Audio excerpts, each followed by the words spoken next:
Hello my dear students, welcome to my channel Krishna Gyan Niketan. आज हम लोग सीखने वाले हैं क्लास 10th का एपी चैप्टर यानी अरिथमेटिक प्रोग्रेशन, जिसे हिंदी में हम समांतर श्रेणियाँ कहते हैं।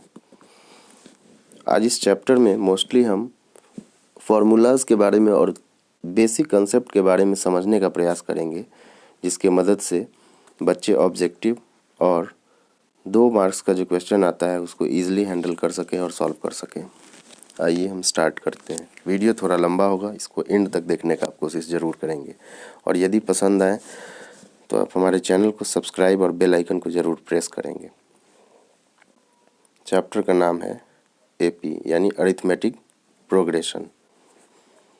इसमें होता क्या है कि एक सीरीज़ आपको दिया रहेगा जो या तो फिक्स इंटरवल पे बढ़ रहा होता है या घट रहा होता है। जैसे मान लेते हैं 2 है, 4, 6, 8 ... ऐसे दिया रहेगा आगे।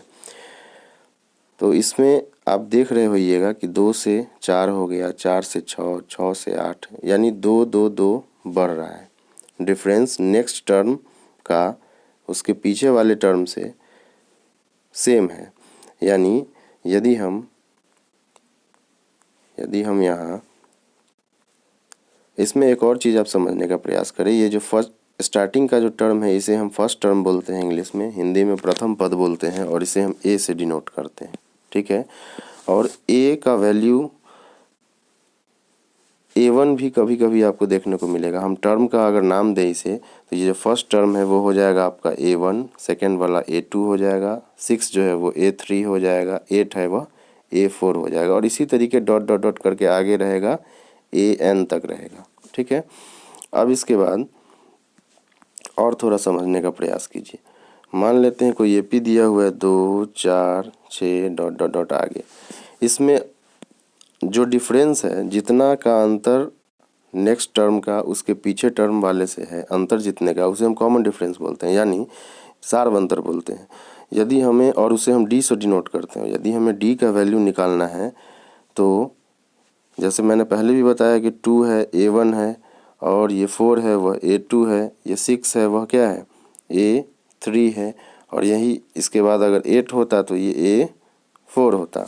तो यदि हमें डी निकालना है तो आप क्या करेंगे कि A2 माइनस A1 करेंगे, A3 माइनस A2 करेंगे, इसी तरीके A4 माइनस A3 करेंगे, ठीक है। हमेशा आपका यदि वैल्यू सेम आता है तभी आप कहेंगे कि दिया गया सीरीज एपी में है। कभी कभी क्वेश्चन आपसे पूछेगा कि which of the following series is in AP. नीचे 4 ऑप्शन दिया रहेगा और उसमें से कौन ऐसा सीरीज है जो एपी में है। तो एपी में चेक करने के लिए आपको ध्यान रखना है कि नेक्स्ट टर्म में से उससे पीछे वाला जो टर्म है उसे आप सब्ट्रैक्ट करेंगे। 3-4 टर्म आपको क्वेश्चन में दिया रहेगा, उसके बाद डॉट डॉट डॉट करके कंटिन्यू किया रहेगा। तो A2 minus A1, A3 minus A2 और A4 माइनस A3 जब वैल्यू निकालेंगे, अगर हमेशा सेम आता है तो आपका वह टर्म, वह जो सीरीज़ दिया है वह एपी में होगा, ठीक है। थोड़ा और आगे हम बढ़ते हैं। मान लेते हैं यदि क्वेश्चन आपको दिया है 5, 10, 15 डॉट डॉट डॉट करके और आगे लिखा हुआ है कि 50वां टर्म क्या होगा इसमें, ऐसा कुछ दिया है। 50वां, हिंदी मीडियम वालों को 50वां दिया रहेगा और इंग्लिश मीडियम वालों को दिया रहेगा 50 और TH रहेगा, 50th टर्म आपको बताना है, ठीक है। तो जब आपको nवां पद ज्ञात करना हो तो आप मान लीजिए यहाँ 50वां जो 50 है वह n का वैल्यू दिया है। क्या दिया है? n का वैल्यू, n इक्वल टू 50।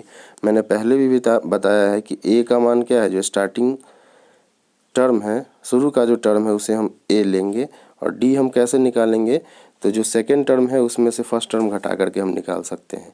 यानी 10 माइनस 5 आप करेंगे तो d का वैल्यू आ जाएगा 5। आपको निकालना है 50वां टर्म। क्या निकालना है? 50वां टर्म। थोड़ा इसे आप समझने का कोशिश करें। an निकालने का एक फार्मूला है, an इक्वल टू होता है a plus n minus 1 into D. n minus 1 और इंटू में क्या आ जाएगा, d आ जाएगा। इंटू में यहाँ पे हम d लिख लेंगे, ठीक है। तो ये है आपका एक फार्मूला, एनवा टर्म निकालने का। अगर 50वां है तो एन का वैल्यू 50 हो जाएगा। एपी में शुरू में दिया हुआ है 5, डी आपने निकाला है 10 में से 5 घटाकर 5 आया है, बाकी ये वैल्यू इसमें आप पुट कर देंगे, आपको आंसर आ जाएगा। मैं इतना उम्मीद कर सकता हूँ कि आप इसे कैलकुलेट कर लेंगे। ठीक है, एक तो इस टाइप का क्वेश्चन मिलेगा। कभी कभी आपके सामने क्वेश्चन इस तरह का आएगा, जब आपको दिया रहेगा जैसे 10, 20, 30, 40 डॉट डॉट डॉट और आगे दिया रहे 550 और पूछे कि बताइए ये 550 है वह कौन से टर्म पे है, कितना नंबर पे आएगा। यानी जैसे अगर 10 को आप A1 लेते हैं, 20 को A2 लेते हैं, 30 को A3 लेते हैं, 40 को A4 लेते हैं, यानी ये फर्स्ट टर्म है, सेकंड टर्म है, थर्ड टर्म है, फोर्थ टर्म है। इसी तरीके बताइए कि ये 550 है वो कौन सा टर्म है। ये यदि आपको निकालना रहे तो ऐसी स्थिति में इस सीरीज में आप देख रहे होइएगा, मैंने आपको पहले ही बताया कि A1 का जो वैल्यू है वह बराबर होता है A के, वही फर्स्ट टर्म होता है, इसलिए उसको हम A लेते हैं, फर्स्ट टर्म या हिंदी में प्रथम पद बोलते हैं। और D अगर निकालना हो तो सेकेंड टर्म में से हम क्या करते हैं, फर्स्ट टर्म माइनस, तो सेकेंड टर्म यहाँ 20 है और फर्स्ट टर्म 10 है, 20 में से 10 हम घटाएंगे तो D का वैल्यू 10 आ जाएगा। अब हमको निकालना है कि ये जो 550 है यह कौन सा टर्म है।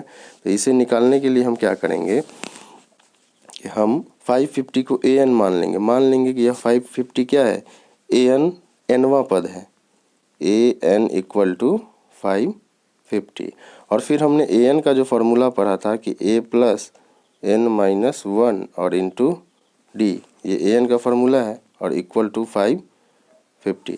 इसमें आप a का वैल्यू जो 10 है वो आप यहाँ रखेंगे, n माइनस 1 n आपको नहीं पता है तो नहीं रखेंगे और d के जगह आप 10 रखेंगे और इसको कैलकुलेट कर लेंगे। यदि कैलकुलेट करने में भी प्रॉब्लम है तो थोड़ा मैं इसे आपको बताने का प्रयास करता हूँ आगे। देखिए ज़रा इसे हम कैसे कैलकुलेट करेंगे, आइए थोड़ा सीखते हैं। जैसे मान लिया हमने वैल्यू डाल दिया, a का वैल्यू कितना था, a का वैल्यू था 10 प्लस n माइनस 1 इंटू 10 और इक्वल टू 550। यहाँ आप क्या करेंगे, यह 10 जो है ये पहले उधर ले जा कर के 550 में से आप लेस करेंगे तो इधर बचेगा n माइनस 1 इंटू डी और इक्वल टू उधर घट करके कितना बचेगा 540। उसके बाद यहाँ जो d था, सॉरी इस जगह जो d है जिसका वैल्यू हमने 10 रखा था यहाँ 10 रहा था, अब ये 10 आप ले जाएंगे इधर 550 के डिवाइड में, चूँकि इधर यह मल्टीप्लाई में है तो यह 10 आपको चला जाएगा। कलर मैं चेंज कर लेता हूँ थोड़ा एक मिनट। यह जो 10 है यह चला जाएगा दूसरे तरफ RHS में डिवाइड में चला जाएगा तो इधर बचेगा n माइनस 1 इक्वल टू इधर हो जाएगा 540 बाई 10 यानी 54। और इधर जो आप ये -1 देख रहे हैं बाद में फिर उधर जा कर के ऐड हो जाएगा, यानी n का वैल्यू कितना आ जाएगा 55 आ जाएगा। तो इस तरीके आप क्या कर सकते हैं, इसे कैलकुलेट कर सकते हैं। ठीक है, एक तो ये प्रश्न हुआ। इसके बाद एक और चीज़ थोड़ा हमें समझने का प्रयास करना है। जैसे मान लीजिए कभी दिया रहे आपको a का वैल्यू दिया हुआ है, a का वैल्यू मान लेते हैं दिया हुआ a इक्वल टू 5 और d इक्वल टू 2 और आपको निकालना रहे अगर मान लेते हैं A29, क्या निकालना है A29। A29 को आप क्या लिख सकते हैं, सिंपली लिख सकते हैं a प्लस और n माइनस 1 यानी 29 माइनस 1 क्या हो जाएगा 28d। आप सिंपली लिखिए इसको और a का जो वैल्यू दिया है यहाँ रखिए, d का जो वैल्यू दिया है यहाँ रखिए, फिर कैलकुलेट कर दीजिए, आ जाएगा। तो यहाँ से आप एक चीज़ सीखे कि जो टर्म दिया हुआ है उसको आप कैसे लिख सकते हैं, n माइनस 1 करके सिंपली एक घटा करके d के रूप में। जैसे अगर हमें A15 को लिखना है तो हम लिखेंगे a प्लस 14d, अगर हमें A20 लिखना है तो हम लिखेंगे a प्लस 19d, अगर हमें A50 लिखना है तो हम क्या लिखेंगे a प्लस 49d। मैं उम्मीद करता हूँ कि आप मेरी बात को समझ पाए होंगे। तो इस सब तरह का प्रश्न अगर मिले तो आप सॉल्व कर पाएंगे इजी से। हाँ, कहीं कहीं डाटा आपको डेसिमल में मिलेगा, कहीं फ्रैक्शन में मिलेगा, तो वो कैलकुलेशन आपको पहले से सीखना होगा कि डेसिमल का हम सब्ट्रैक्शन कैसे करते हैं या माइनस का सब्ट्रैक्शन हम कैसे कर पाते हैं, माइनस साइन वाले का, या फ्रैक्शन का कैसे करते हैं। अगर वो पोर्शन आपका कंप्लीट नहीं होगा तो फिर दिक्कत होगा। अब हम फिर आगे बढ़ते हैं थोड़ा।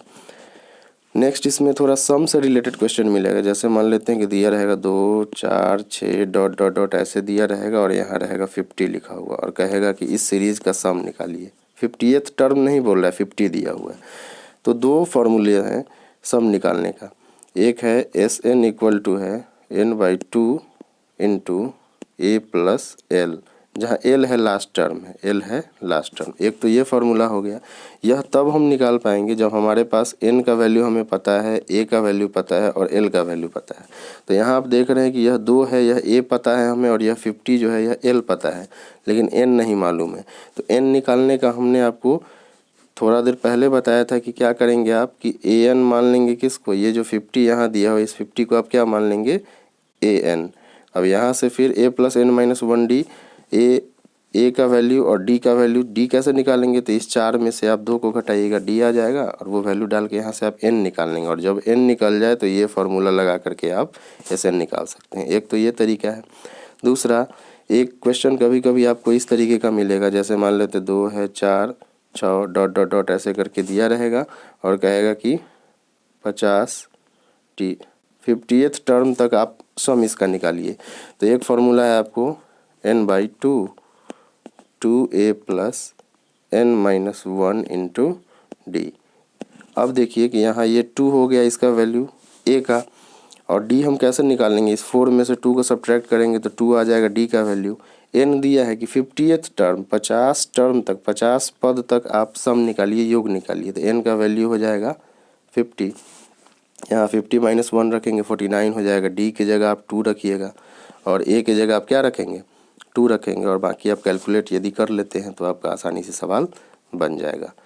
इसी तरीके का क्वेश्चन इस चैप्टर में आपको जो एनसीईआरटी का बुक है उसमें देखने को मिलेगा, इससे अलग प्रश्न नहीं रहता है।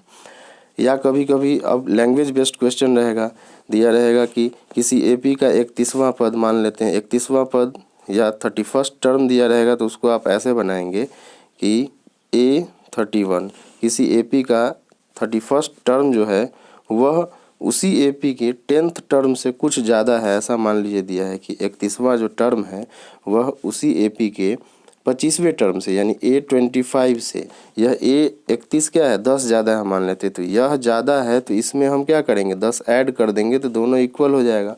अब A31 को आप क्या लिख सकते हैं, A प्लस 30D हमने पहले बताया है, बीच में इक्वल टू का साइन होगा। A25 को लिख सकते हैं क्या, तो A प्लस 24D और प्लस 10 है, इस A से A कट जाएगा है ना, इधर 30 है, ये 24 इधर आकर के घटेगा तो क्या बचेगा 6D बचेगा, इक्वल टू उधर कितना है 10 है। तो ऐसे यहाँ से D आप निकाल लेंगे, फिर A का वैल्यू निकालेंगे और बन जाएगा। मैं उम्मीद करता हूँ बेसिक आप समझ पाए होंगे और इस वीडियो की मदद से आप आसानी से आगे इस चैप्टर को बना पाएंगे। यदि और भी कोई दिक्कत हो तो आप कमेंट करें, मैं धीरे धीरे वीडियोज़ अपलोड करने का प्रयास करूँगा। Thanks for watching our videos. Do subscribe our channel and share it with your friends. Thank you. That's all for